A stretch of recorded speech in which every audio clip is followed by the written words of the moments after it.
어떤 가수가 있었습니다. 오랜 무명 시절을 지나서 드디어 이 사람이 유명해졌어요. 그래서 어떤 공연에 가서 많은 돈을 받았는데 이 돈을 한 번도 제대로 섬겨드리지 못한 시골에 계신 아버지에게 좀 갖다 드려야 되겠다 생각하고 홀로 사시는 아버지를 찾아갔습니다. 아버지가 딸이 건네주는 그 봉투를 받아들더니 울먹거리면서 이런 날이 올 줄 알았더라면, 이럴 줄 알았더라면, 그렇게 말씀을 하시는 거예요. 그러자 숙연해진 딸이 아버지께 물었습니다. 아버지 왜 그러세요? 그러자 아버지가 이렇게 대답했습니다. 이럴 줄 알았으면 쌍둥이를 낳았어야 되는데.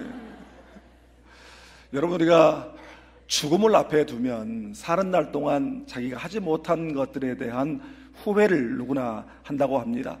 죽을 때 후회하는 25가지라고 하는 책이 있습니다. 이 책은 말기암 환자들을 지켜보면서 1000명이 넘는 사람들의 임종을 지켜본 일본인 의사 오츠 슈이치라고 하는 분이 쓴 책입니다.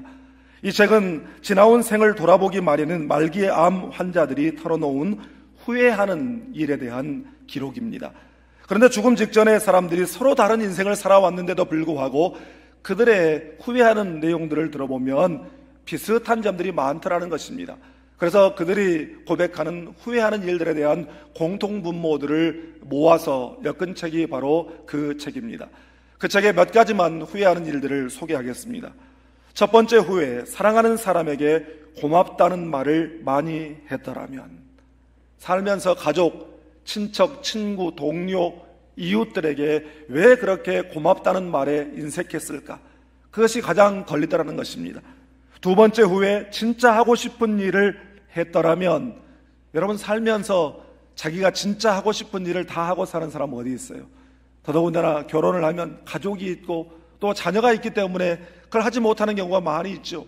그런데 이 기회가 주어졌음에도 불구하고 그것을 하지 못하고 지나온 그런 자신을 후회하게 되더라는 것입니다. 세 번째 후회, 조금만 더 겸손했더라면. 죽음 앞에 서보니 인생의 크고 작음, 많고 적음이 다 도토리 키재기인데 뭘 그렇게 잘난 척하며 살았는지 그것이 후회가 되더라는 것입니다. 네 번째 후회, 친절을 베풀었더라면. 돌아보니 자기 자신만 알고 살아왔던 그 삶이 그렇게 후회가 되었다는 것입니다. 그리고 18번째 후회가 가장 마음에 와닿았습니다.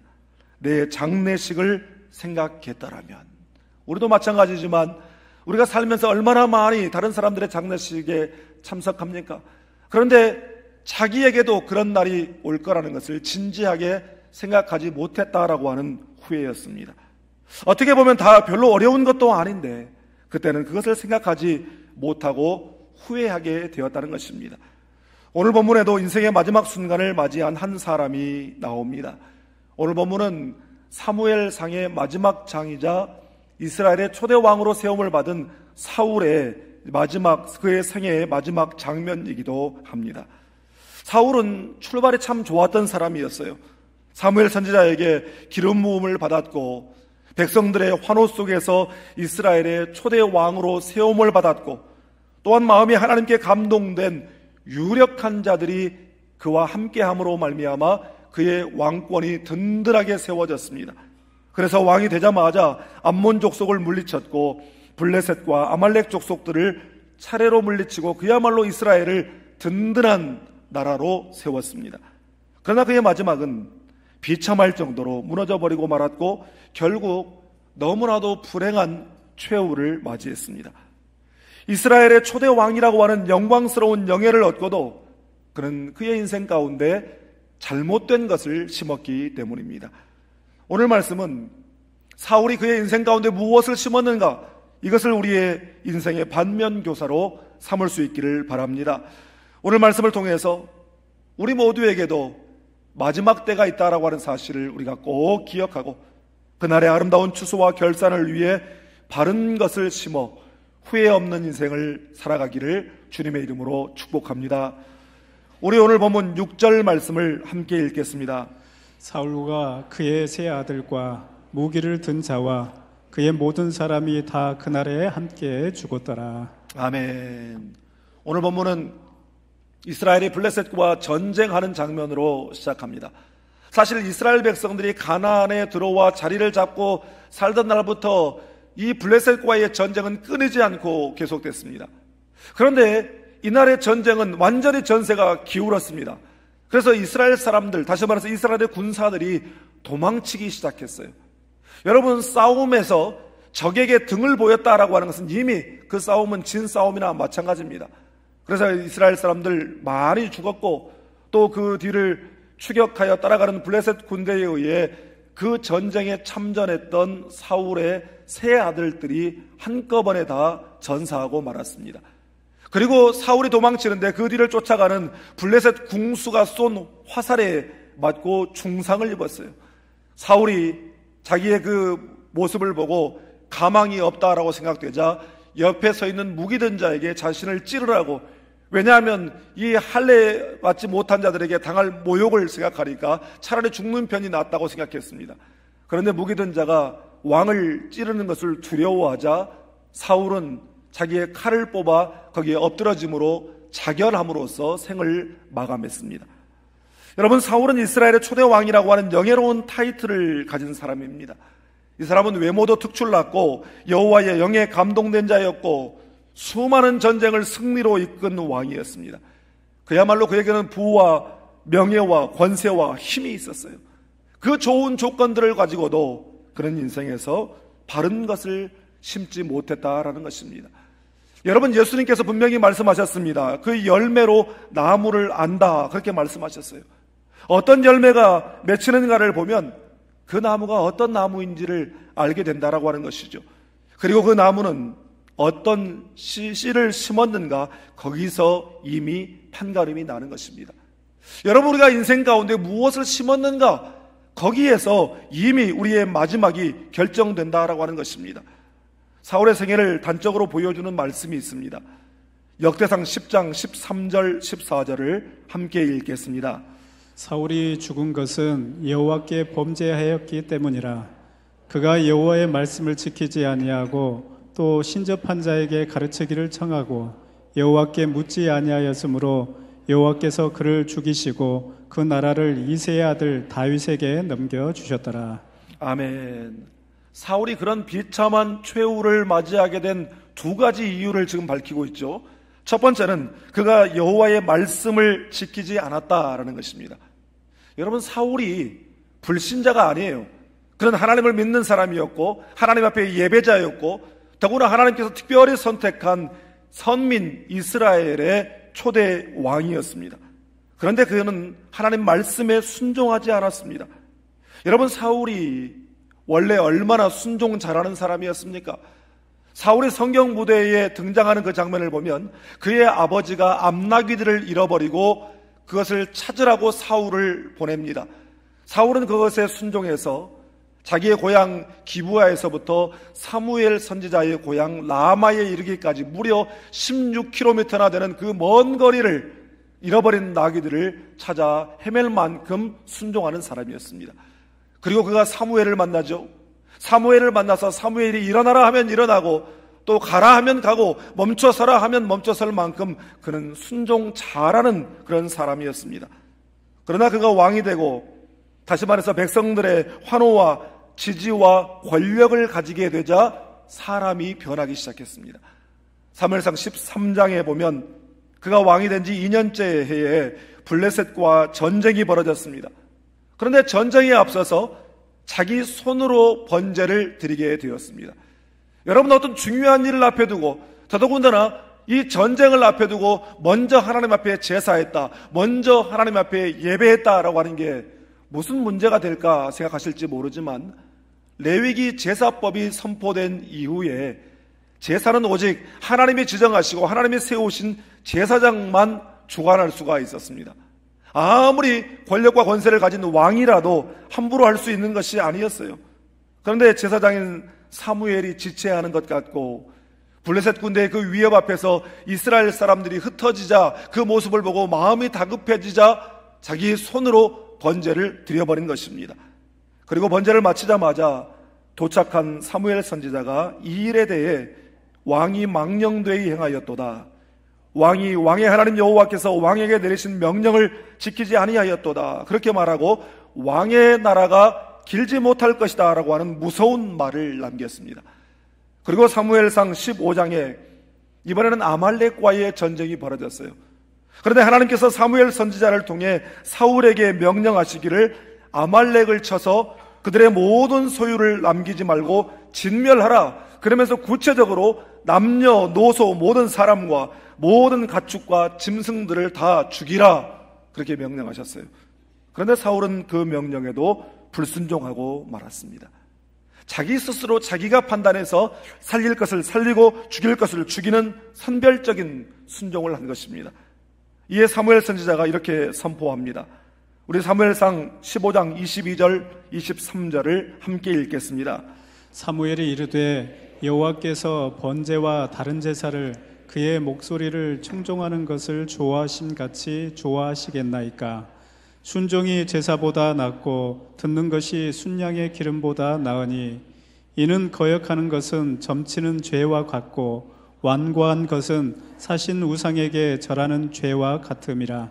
왕이 여호와의 말씀을 버렸으므로 여호와께서도 왕을 버려 왕이 되지 못하게 하셨나이다 하니. 아멘. 여러분, 우리가 너무나도 잘 아는 말씀 아니에요?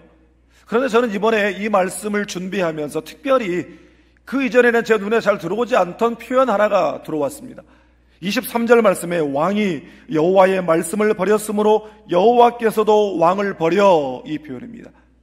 여러분, 하나님이 먼저 사울을 버리신 것이 아니에요. 사울이 먼저 하나님을 버렸습니다. 그런데 여러분, 이 말씀 가운데 주목해야 될 것은 여호와의 말씀을 버려, 다시 말해서 여호와께 불순종한 것을 여호와를 버린 것으로 취급하고 계신다라고 하는 것입니다. 사울은 그렇게 그의 인생에 불순종을 심었습니다. 역대상 10장 13절 14절에 나타난 사울의 두 번째 죄는 신접한 자에게 가르치기를 청하고 여호와께 묻지 않았기 때문이다 라고 말씀하고 있습니다. 이 역대상 10장의 말씀을 표준 세번역으로 읽어보니까 사울의 죄가 얼마나 심각한 것인가가 생생하게 다가왔어요.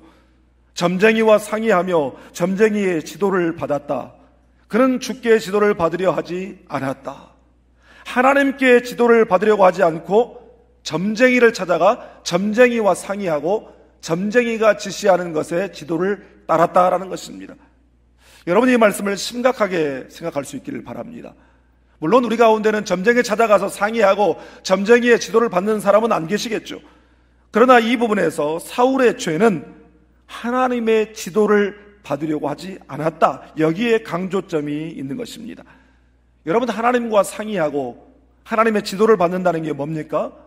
하나님을 의지하는 것이고, 그래서 매사에 하나님 앞에 나아가 기도로서 하나님의 뜻을 구하고 내가 어떻게 하면 좋을지 하나님의 지도를 받는 것을 의미하는 것이죠. 하나님 의지하는 것이 먼저가 돼야 되는데 사람 찾아가서 사람과 상의하고 사람을 의지하는 것이 그의 먼저가 되었다라고 하는 것입니다. 어려울 때마다, 중요한 결정을 할 때마다 하나님 앞에 나아가 하나님 앞에 기도하며 하나님의 뜻을 구했어야 하는데 사울의 인생에서 그렇게 하지 않았다는 것입니다. 제가 지난주에 그 짧은 그 쇼츠 영상 하나를 봤는데요. 그 제목이 110세 할머니의 장수 비결이라고 되어 있길래 아니 어떻게 해야 장수할 수 있나 하고 제가 봤어요. 그런데 110세 할머니에게 한 기자가 와서 물었습니다. 할머니, 어떻게 그렇게 장수하셨어요? 할머니가 대답해요. 영감이 많이 도와줬어. 아니, 할아버지가 어떻게 도와주셨는데요? 그러니까 할머니가 이렇게 대답하는 거예요. 일찍 갔어. 그래서 사람 의지하지 않고 하나님을 의지하고 살았다는 것입니다. 여러분, 사울의 생애를 보면 하나님을 찾았다라고 하는 기록이 딱 한 번 나와요. 그런데 사무엘상 28장에 블레셋이 침공해 왔을 때 너무나 두려워서 하나님 앞에 물었는데 하나님이 응답하시지 않으셨습니다. 그러자 사울의 반응이 뭔가 보세요. 곧바로 엔돌의 신접한 여인을 찾아갔습니다. 점쟁이를 찾아갔어요. 여러분, 사울이 진정으로 하나님의 뜻을 구하기를 원하고 진정으로 하나님의 도우심을 받기를 원했다고 한다면 하나님이 곧바로 응답하시지 않아도 기다렸어야죠. 아니, 설령 하나님이 응답하시지 않고 그대로 전쟁에 나가 전쟁에 지는 날이 있다 하더라도 점쟁이를 찾아가지는 말았어야죠. 사울은 블레셋과의 전쟁을 앞두고 제사장이 드려야 할 번제를 자신이 드린 것도 자신의 위치에서 선을 넘어버린 것이었는데, 신접한 여인 점쟁이를 찾아가 상의하고 그의 지도를 받았다라고 하는 것은 하나님과의 신실한 관계의 선을 넘어도 한참 넘어버렸다는 것이에요. 여러분, 우리가 부부가 싸울 수가 있어요. 의견이 다를 수가 있어요. 한동안 말을 안 한다고 해서 바로 다른 남자를 찾아가거나 다른 여자를 찾아가면 여러분, 이게 정상적인 일입니까? 여러분, 이처럼 사울은 그의 인생에 하나님을 의지하지 않고 잘못된 것을 의지하는 죄를 심었습니다. 여러분, 사울의 인생에서 그가 심은 것이 또 하나 있어요. 사울이 심은 것 세 번째죠. 그는 미움, 증오심을 심었습니다. 여러분 기억하시겠지만 사무엘상 18장에 보면 다윗이 골리앗을 넘어뜨리고 이 블레셋을 물리치고 난 다음에 이제 개선 행렬을 하는데 많은 백성들이 나와서 환영하죠. 그때 여인들이 불렀던 노래가 뭐였습니까? 사울이 죽인 자는 천천히요, 다윗은 만만히로다. 사울이 너무 불쾌했어요. 너무 기분 나빴어요. 그래서 심히 분노했다 그랬습니다. 아니, 그런데 그렇게 하고 집에 갔더니 왕자라는 자기 아들 요나단도 다윗을 사랑한다고 하지, 자기 딸 공주 미갈도 다윗을 사랑한다고 하지, 밖에 나가도 다윗, 집에 안에 들어와도 다윗, 너무너무 기분이 나쁜 거예요. 그래서 29절에 사울이 다윗을 더욱 두려워하여 평생의 다윗의 대적이 되니라. 여러분, 이 부분을 NLT 성경이 이렇게 번역했습니다. 그는 그의 남은 생애를 다윗의 원수로 살았다. 여러분, 이처럼 불행하고 불쌍한 인생이 어디 있습니까? 그야말로 영광스럽고 영예로운 왕의 생애를 누군가를 미워하는 일을 위해 써버리다니요. 여러분, 우리도 마찬가지죠. 영원한 죄의 형벌에 떨어질 수밖에 없었던 우리를 독생자의 보혈로 구속하여 구원하여 주시고, 우리를 의의 옷을 입혀주시고 버젓한 하나님의 아들, 하나님의 딸을 만들어 주셨는데, 우리의 그 고귀한 인생을 누군가를 미워하는 일을 위해 허비해버린다면 그것보다 더 불쌍한 일이 어디 있겠습니까? 이번 교단 110회기 총회 주제가 용서, 사랑의 시작입니다 인데, 총회 주제연구위원회에서 보여준 주제 영상 하나가 있었습니다. 1986년 7월에 미국 뉴욕의 이 센트럴 파크에서 있었던 총격 사건에 관한 이야기입니다. 그 당시에 이 스티븐 맥도날드라고 하는 젊은 경관이 순찰을 돌고 있었는데, 샤보드 존스라고 하는 그 당시 15살 된 소년이 쓴 총을 맞고 그의 척추가 손상되고 전신마비가 돼버렸습니다. 행복했던 삶이 하루아침에 망가져버렸어요. 고통과 원망 가운데 살 수밖에 없었습니다. 그랬더니 그가 공개적으로 그 소년을 용서했습니다. 기자가 찾아가서 물었어요. 어떻게 용서할 수가 있었습니까? 그러자 그가 이렇게 고백했습니다. 내 등에 박힌 총알보다 내 가슴 속에서 자라나는 복수심이 더 끔찍했기 때문입니다. 참 대단한 말이기도 하지만 여러분, 이것은 하나님이 주신 마음이 아니고서는 할 수 없는 그런 말이죠. 총에 맞아 장애인이 된 것보다 남은 생애를 복수심과 증오심에 사로잡혀 살아간다고 한다면 여러분, 얼마나 끔찍한 일입니까? 사울이 이스라엘의 왕이 돼서 40년을 통치했는데 그의 이 인생 가운데 다윗이라고 하는 한 소년이 등장한 이후 사울이 왕으로서 전심을 쏟은 일이라고는 다윗을 미워하고 다윗을 죽이는 일에 자기의 시간과 에너지와 정열을 쏟았다라는 것입니다. 갈라디아서 6장 7절은 이렇게 말씀합니다. 스스로 속이지 말라. 하나님은 업신여김을 받지 아니하시나니 사람이 무엇으로 심든지 그대로 거두리라. 여러분, 심는 대로 거두는 것입니다. 이것은 자연의 법칙일 뿐만 아니라 이것은 영적 원리입니다. 여러분, 우리 세대가 잘 심어야 돼요. 왜냐하면 우리가 심는 것의 열매를 우리의 자녀들이, 우리의 다음 세대들이 거두기 때문입니다. 사랑하는 여러분, 자녀와 다음 세대를 위해 무엇보다도 기도를 심기를 바랍니다. 그들을 위하여 기도를 심고 기도의 본을 보이는 우리 모두가 될 수 있기를 주님의 이름으로 축복합니다. 사울이 하나님 말씀에 순종했더라면 그의 나라가 길었을 것입니다. 사울이 사람이 아니라 전심으로 하나님을 의지했더라면 모든 대적을 이기게 하셨을 것입니다. 사울이 증오심이 아니라 이해와 배려와 사랑을 심었다고 한다면 하나님께서 그의 인생을 평안케 하셨을 것입니다. 그리고 더 나아가 다윗 왕가를 통해 천년 후에 이 땅에 오실 예수 그리스도를, 그분의 오실 길을 예비하는 축복을 그가 누렸을 것입니다. 사랑하는 여러분, 우리의 영원한 왕 예수 그리스도께서는 하나님 아버지께 대한 전적 순종으로 이 땅에 오셨고, 그분의 생애를 통해 전심으로 하나님만 의지하는 삶을 우리에게 보여주셨으며, 자기를 온전히 내어주신 십자가의 사랑으로 우리를 구원하신 줄 믿습니다. 하나님께서 기뻐하시는 바른 것을 심는 인생이 되어서 우리의 인생의 마지막에 하나님께서 기뻐하시는 아름답고 향기로운 귀한 열매를 올려드리는 우리 모두가 다 될 수 있기를 주님의 이름으로 축복합니다. 기도하겠습니다.